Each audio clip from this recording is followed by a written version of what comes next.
देख रहे हैं एग्जाम टूर। आपसे बता दें टीआरई 2 में भी बहुत बड़ी संख्या में जिस तरीका से जांच चल रहा है उसमें लग रहा है कि वहां भी धांधली हुई है।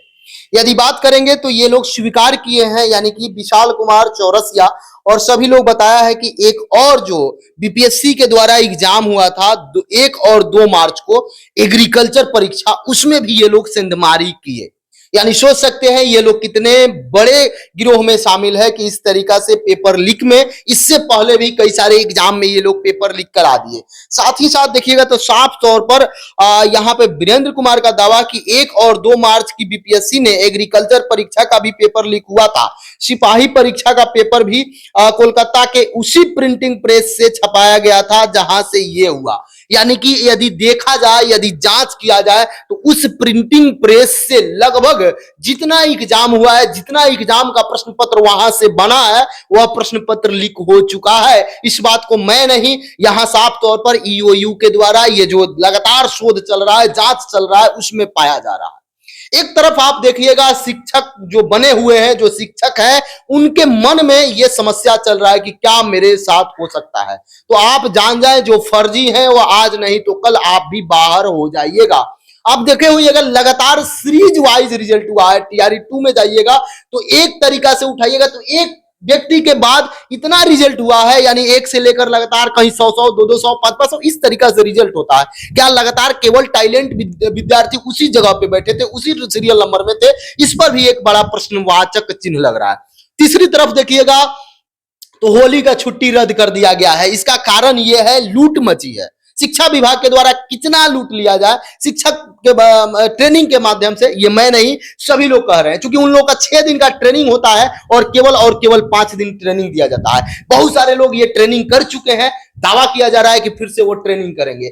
900 करोड़ आप देखे हुएगा, 900 करोड़ डेस्क बेंच के नाम पर लूट मची हुई है। डेस्क बेंच किस टाइप से है आप भी देखें, आप अपने विद्यालय में जांच कर सकते हैं। यदि ग्रामीण है तो आप भी जाकर देख सकते हैं, समझ सकते हैं कि इस तरीका से डेस्क बेंच बनाकर दिया गया है। तीसरी बात आप देखिएगा, जो वहां पे स्मार्ट क्लासेस बनाया गया है उसके नाम पर लूट मची है। तीसरा और एक आप देखिएगा, जो विद्यालय का भवन बन रहा है उसमें कितना लूट मची है। के पाठक सर ईमानदार है, किसी प्रकार का उन पर किसी को संदेह नहीं है, लेकिन जिस तरीका से और अधिकारी हैं और पदाधिकारी हैं उन लोगों में जो संशय है, थाली के नाम पर लूट मच जाता है, पोषाहार के नाम पर लूट मच जाता है, साइकिल वितरण के नाम पर लूट मच जाता है। यानी शिक्षा विभाग को केवल और केवल लूट का माध्यम बनाया जा रहा है। बिहार को आप कितना लूटिएगा, इन सभी पर ध्यान देना चाहिए, वो चाहे शिक्षक हो, अधिकारी हो या कोई हो।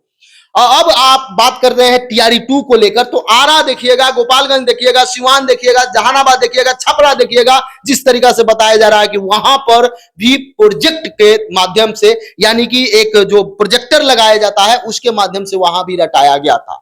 बहुत सारे विद्यार्थी संतुष्ट हो गए थे कि क्या यूपी के अन्य राज्यों के जो बच्चे आए थे वो ज्यादा टैलेंटेड थे, जिसके कारण से हम लोग का सिलेक्शन नहीं हुआ, जिसके कारण से कट ऑफ इतना चल गया। अतुल सर के द्वारा साफ तौर पर दावा किया गया था कि इस बार यानी टीआरई 2 का हम जो प्रश्न का लेवल था उसको डाउन कर दीजिए। अरे भाई, आप प्रश्न का लेवल डाउन किए, विद्यार्थी कितना तैयार थे इसके बारे में आपको मालूम नहीं है। प्रश्न का लेवल डाउन कम ये कैसे आंका जाता है? ये तो विद्यार्थी अनुमान लगा सकते हैं कि प्रश्न का लेवल इस बार डाउन है कि सही है कि क्या है। विद्यार्थी तो उन्होंने प्रेस कॉन्फ्रेंस में बताया था कि मैं प्रश्न का लेवल डाउन थोड़ा सा कर दिया था, अब विद्यार्थी अपना लेवल थोड़ा सा बढ़ा लिए थे। ये कैसे लेवल जांच होती है? क्या इससे पहले एग्जाम बीपीएससी टीआरई 2 से पहले क्या सभी विद्यार्थी का सेमीफाइनल बीपीएससी के द्वारा कोई एग्जाम कराया गया था क्या, कि जिससे आपने जांच लिया कि नहीं मेरा लेवल ज्यादा हो गया था, वो विद्यार्थी का लेवल कम था, या विद्यार्थी लेवल बढ़ा लिए थे तो कट ऑफ चला गया था? ये भी एक प्रश्नवाचक चिन्ह है। और दूसरी बात बता दें, टीआरई 1 टीआरई 2 में जो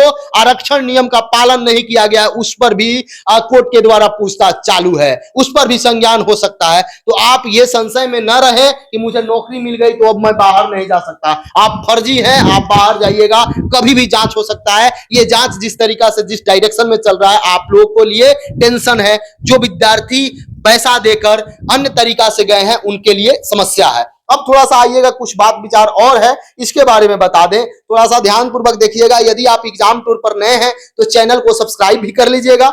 एग्रीकल्चर के भी ये लोग भी पेपर आउट करा लिए थे, यानी कि 1 मार्च और 2 मार्च का जो एग्जाम हुआ था उसका भी ये लोग पेपर आउट करा लिए थे, जिस तरीका से बताया जा रहा है। ओडिशा एसएससी परीक्षा में भी ये लोग जेल जा चुके हैं। विशाल मेरे साथ सोशल मीडिया जेल गया, ओडिशा में जेल गया था, ये बता रहा है, विशाल का दोस्त है वो बता रहा है। और बताया जा रहा है कि सिपाही भर्ती में भी ये लोग लिख कर आए थे, इसके बाद इन लोगों को रद्द करना पड़ा। विशाल ने करोड़ों का नुकसान हुआ था। मुझे ओडिशा जेल में बताया गया था कि विशाल के भाई भी है, देखिएगा यहाँ, विशाल के भाई ने शिक्षक भर्ती परीक्षा का आंसर सॉल्व किया।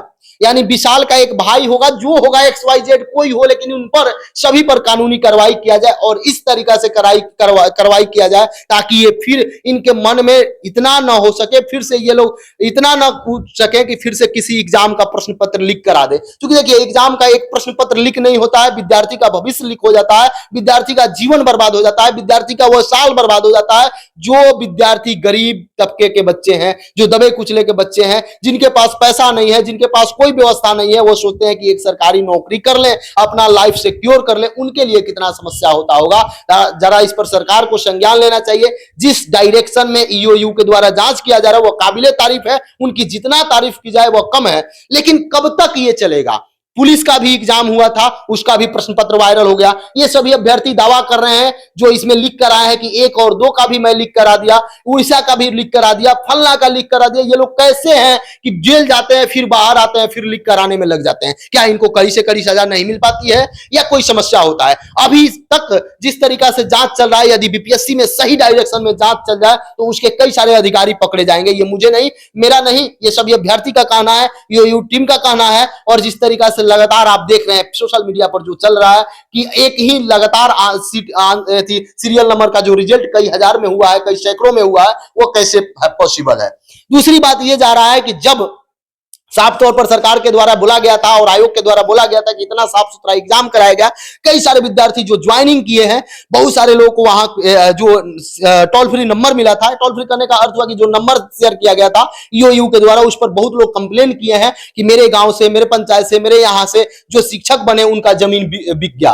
आखिरकार वो जमीन क्यों बिके, इस पर भी जांच होनी चाहिए। बहुत सारे लोग ये कंप्लेन कर रहे हैं कि मेरे घर के बगल में वो बाहरी बच्चे हैं, वो यहाँ के आकर आय जाति निवास बनवा के जॉब कर रहे हैं। सबकी जांच हो, यदि सबकी जांच हो जाए तो दूध का दूध और पानी का पानी हो जाएगा। लेकिन एक बात और समझ लीजिए, ये जो होली के छुट्टी में लूट मची है, इसको थोड़ा सा ध्यान दिया जाए, क्योंकि बिहार गरीब है, बिहार को लूटने का प्रयास न किया जाए। जो भी अधिकारी हैं, पदाधिकारी हैं, जिस तरीका से केवल एक व्यक्ति नहीं लूटता है, इस बात को समझिएगा। ट्रेनिंग के नाम से केवल एक व्यक्ति नहीं लूटते हैं, जो वहां ट्रेनिंग कराने जाते हैं, वो जो वहां जहां पे वो सब कुछ लिया जाता है, वो जहां पे भोजन बनता है, वहां से लेकर हर चीज जो मेनू है शिक्षक को, वो नहीं मिल पाता है। होली की छुट्टी होनी चाहिए, इसमें किसी भी प्रकार का कोई समस्या ना हो। लगातार इस पर अभी तक देखिएगा पक्ष और विपक्ष इस पर आवाज उठा रहा है। लेकिन एक बात आप जरूर समझ लीजिए, जो शिक्षक है, जो ट्रेनिंग कर लिए हैं, केवल मार्च क्लोजिंग के नाम पर, मार्च में पैसा लूट लिया जाए, इसके नाम पर बार बार एक ही को ट्रेनिंग देना या कितना सही है? और 900 करोड़ का जो आपका डेस्क बेंच पूरे बिहार में बन रहा है, इस पर किस तरीका से लूट मची हुई है। थाली की बात आती है तो थाली भी 20 रुपया की लूट ली जाती है।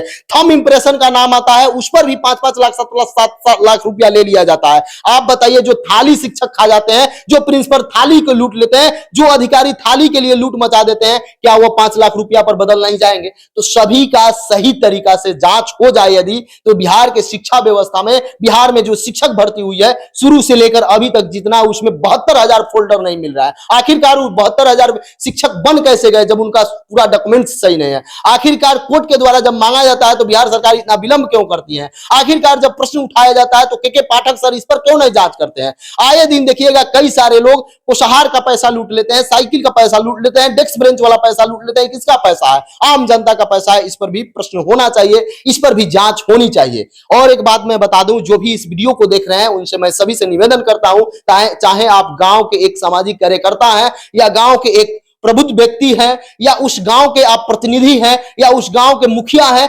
जनप्रतिनिधि है, कोई है, आपका भी कर्तव्य बनता है कम से कम आप अपने विद्यालय का कंप्लेन करें। आप अपने क्षेत्र में देखें, यदि किसी भी प्रकार का शिक्षा व्यवस्था में क्योंकि आप देखिएगा अंबेडकर जी का साफ तौर पर कहना है कि रोटी खाएं या ना खाएं, लेकिन विद्यार्थी को, बच्चे को, अपने आसपास लोगों को शिक्षित जरूर करें। यदि एक व्यक्ति शिक्षित हो जाता है तो उसका हकमारी बंद हो जाएगा। तो इस पर भी आप लोग भी संज्ञान लें। कहीं भी मुखिया हो, बीडीसी हो, वार्ड सदस्य, सभी लोग जरूर शिक्षा व्यवस्था में सुधार के लिए प्रयत्न करें, कोशिश करें, ताकि आपका विद्यालय सुधर जाए, आपके ग्रामीण को अच्छा शिक्षा मिले। सरकार कोशिश करेगी, लेकिन यहां तक आते आते बहुत सारे शिक्षक गांव के हैं जो विद्यालय में नहीं जाते हैं। बहुत सारे ऐसे शिक्षक हैं जो कितना भी थंब लगा लीजिए वो नहीं पहुंचेंगे, थंब के समय में जाते हैं, उसके बाद बाहर चले जाते हैं। बहुत विद्यालय में स्मार्ट क्लासेस जो बना हुआ है वहां पे होली का गीत चलता है। बहुत सारा विद्यालय ऐसा है वहां पे जाते हैं लोग, वहां पे पढ़ाने की बजाय वहां पे अपना म्यूजिक चला देते हैं। ये सब नहीं होना चाहिए, इस सब पर रोक लगना चाहिए, सब पर ध्यान देना चाहिए। यदि आप नहीं दे रहे हैं, अब यह भी बताया गया है कि बिहार में जो सरकारी विद्यालय है जिसका रिजल्ट घोषित होगा उसमें उनके अभिभावक के सामने बताया जाएगा। अच्छी बात है, सरकार प्रयास कर रही है, लेकिन केवल सरकार के प्रयास करने से कुछ नहीं होगा। आपके बच्चे पढ़े या न पढ़े, फिर भी आप विद्यालय में जाएं, समझे, प्रयास करें, ताकि किसी का भी बच्चे पढ़े तो कम से कम सही शिक्षा मिल सके। अभी तक जो शिक्षक बहाल हुए हैं, जो सही है, जेन्युइन है, जो अपने मेहनत पर लिए हैं, जो अपने पेन के बदौलत लिए हैं, जो अपने मेहनत के बदौलत लिए हैं, जो अपने जानकारी के बदौलत लिए हैं, उन पर कोई गाज गिरने वाला नहीं है। लेकिन वैसे विद्यार्थी जिनको बिहार के मुख्यमंत्री कौन है वो नहीं मालूम है, वैसे शिक्षक जिनको ये नहीं मालूम है कि बिहार में कितने जिला है, वैसे लोगों पर गाज गिरनी चाहिए। वैसे शिक्षक जो पैसा रुपया देकर, जमीन जायदाद अपना देकर शिक्षक बने हैं, उन पर जांच होनी चाहिए। आए दिन जिस तरीका से जांच चल रहा है, तो एक बात और सोचना चाहिए कि क्या कमी था, क्या दिक्कत था कि एक ही प्रिंटिंग प्रेस को, वो भी गलत प्रिंटिंग प्रेस को बार बार मौका दिया गया बीपीएससी के द्वारा। इसकी जरूर पुख्ता जांच होनी चाहिए। क्या कोई अधिकारी मिले हुए हैं, क्या कोई कर्मचारी मिले हुए हैं, या सभी लोग मिले हुए हैं? कहां तक जांच होनी चाहिए? अगर कोई अधिकारी पदाधिकारी नहीं मिले होते तो इस तरीका से जो आपका प्रश्न जाता है बार कोड लगने से पहले वायरल हो जाता है। कितनी बड़ी शर्मिंदगी है। यदि ईओयू नहीं रहती, यानी आर्थिक अपराध इकाई के द्वारा इतना पुख्ता से यदि जांच नहीं किया जाता तो आज विद्यार्थी का क्या होता? अब तक आंसर की भी जारी हो जाता, कुछ समय बाद रिजल्ट भी आ जाता, कुछ दिन बाद सब कुछ हो जाता और सब कुछ लिपापोती हो जाता। विद्यार्थी भी सोचते आखिरकार हम रात दिन कितना पढ़े, मेरे से अधिक पढ़ने वाला कौन है जो इतना कट ऑफ पार कर जाता है। बहुत बार कट ऑफ पर वीडियो बनाया जाता है तो बहुत लोग इस पर कमेंट करते हैं कि आप ऐसा क्यों करते हैं। अरे बंधु, विद्यार्थी में मैं रहता हूं, विद्यार्थी का मैं दुख दर्द जानता हूं, तो कट ऑफ जारी कौन करेगा, कौन उस पर वीडियो बनाएगा? बहुत लोग ये सोचते थे कि इतना हाई कट ऑफ आप बता देते थे, इसका कारण क्या है? मैं कभी हाई कट ऑफ नहीं बताता था। इसका कारण यह था कि प्रश्न का लेवल सही होता था। विद्यार्थी जो आए दिन मैं देखता था 5,000, 7,000, 10,000 विद्यार्थी का, उनका लेवल मैं जानता था। लेकिन मैं ये तो नहीं जानता था कि यह इस तरीका से कारनामा शुरू हो गया है। आप अपना विचार जरूर कमेंट सेक्शन में कमेंट करें, और बिहार की जो लूट मची है उस पर आप क्या विचार रखते हैं? आप यदि अभिभावक इस वीडियो को देख रहे हैं तो अपना विचार कमेंट सेक्शन में जरूर कमेंट करें। कोई भी वीडियो को देख रहे हैं, यदि पहली बार एग्जाम टूर पर आए हैं, चैनल को सब्सक्राइब कर ले, लोगों में शेयर करें। जय हिंद।